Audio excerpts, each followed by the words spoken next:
What's up YouTube, God Mode Duelist here. Welcome to part 7 of how to be a better frog player. This time I'm going to be explaining to you how to run possibly the scariest version of this deck ever. Now, it's known as Frog Onslaught. This is possibly the coolest and hardest to set up beatdown deck on the face of the earth. Now, this deck can literally, turn the tables if played correctly. Now, by turning tables, I mean your opponent will get bored waiting for you to play it out, and then he shits a brick when he sees that he's staring at 5 9600 attack frogs. So, now, on to explaining on how to set things up. First things first, secure Substitute. This can be done with a 1-for-1 or a special summon swap frog with a salvage. Now, bam, Substitute secured.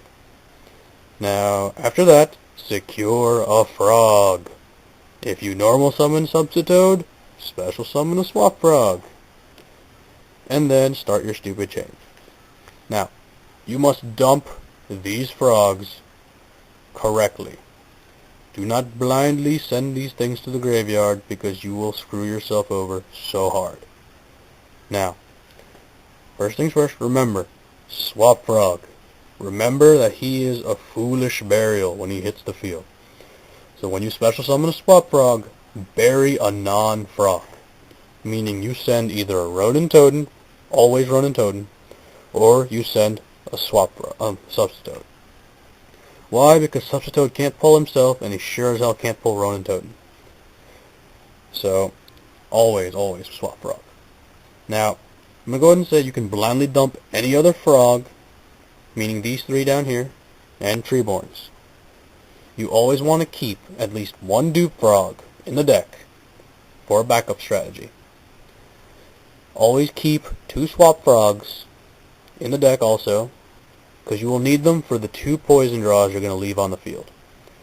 Now, before you start, I know poison draw has been eroded so that you can't Substitute them and draw your card because it's mistiming. There's a way around it. When Swap Frog comes out, he does not only foolish burials, but he can also send 1 frog that you control to the grave. Well, 1 creature, I believe. So, what you do is you special summon your Swap Frog or you normal summon it, send your poison draw to the graveyard. The last thing to happen is poison draw going from field to grave. You get to draw 1 card. This is a much slower version of the draw power, but trust me, it is the only draw power this deck has other than Pot of Avarice or Moray of Greed. Do not run into the voids on here because this is not first turn kill.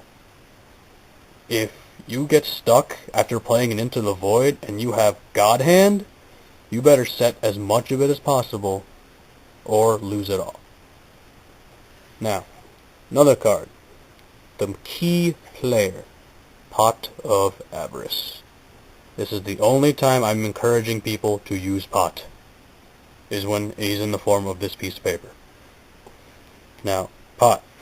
You send back, preferably, 2 to 3 poison draws, 2 to 3 swaps. Mainly swaps. You can live with 2 draws. Mainly swaps. You get swaps back into the deck, and then resume your complicated draw pattern.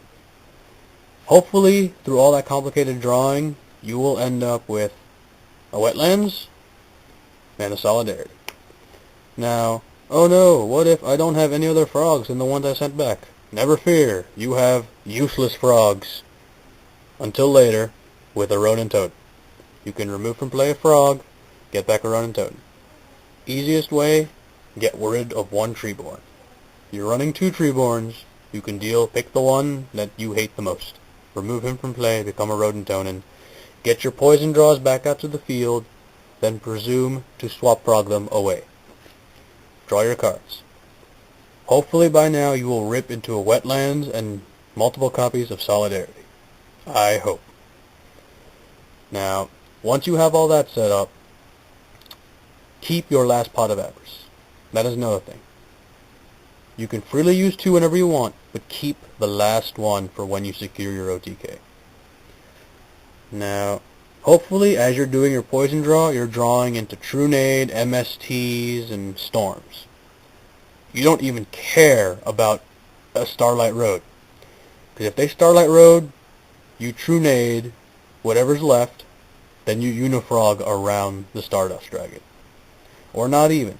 To be honest, with Wetlands and Solidarity, a lot of your guys run over Stardust Dragon. So keep your last pot Avarice. Now, targets I would recommend. Definitely 3 submarines, because he's the biggest beater, like the biggest possible beater you can make. Maybe 1 Unifrog in case you have a pesky back card or something that just annoys you and you don't want it to be there. And then definitely 1 Ronin Toad. Why? Because even if everyone gets Mirror Forced away, you have either things to protect it, or you can get back a Ronin Toad. Another thing, you always want to leave your Substitute alone. Once he hits the field in defense mode, through a 1-for-1, or once he hits the field, period, you leave him there.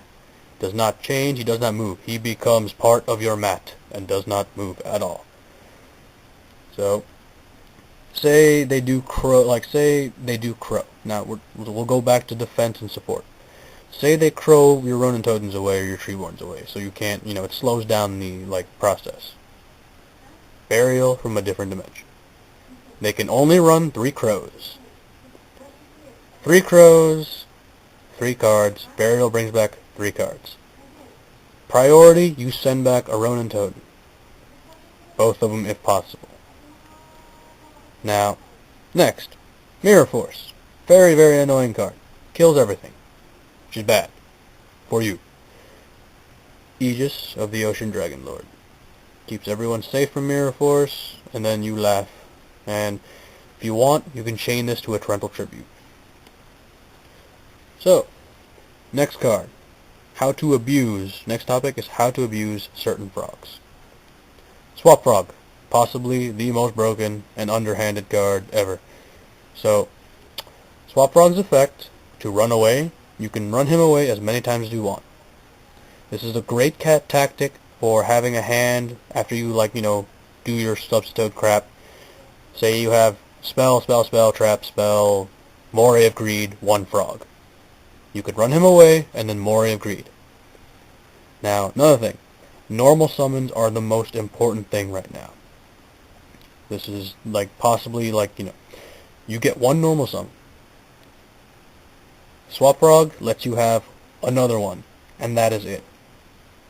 They've eroded Swap Frog to say you cannot, send him back to your hand, special summon him again to get another normal summon.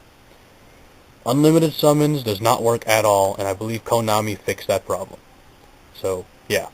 He's not as broken, but he is still ridiculously broken. I enjoy having 2 monsters and then starting a stupid loop.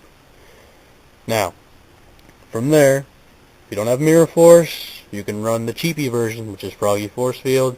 You don't really need it since you're going to be running Aegises and Dupe Frogs, but this is, 1 call.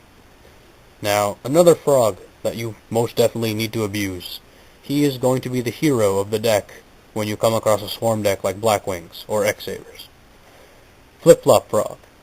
Why? Because his effect is when he is flipped face up. Period. You summon him out, use his effect. Flip him face down with a field full of frogs. You then take this magical awesome trap called Ceasefire, which says flip all effect monsters. And since Flip-Flop is not an effect, you send away their monsters and you burn them for a decent amount. Which is just great.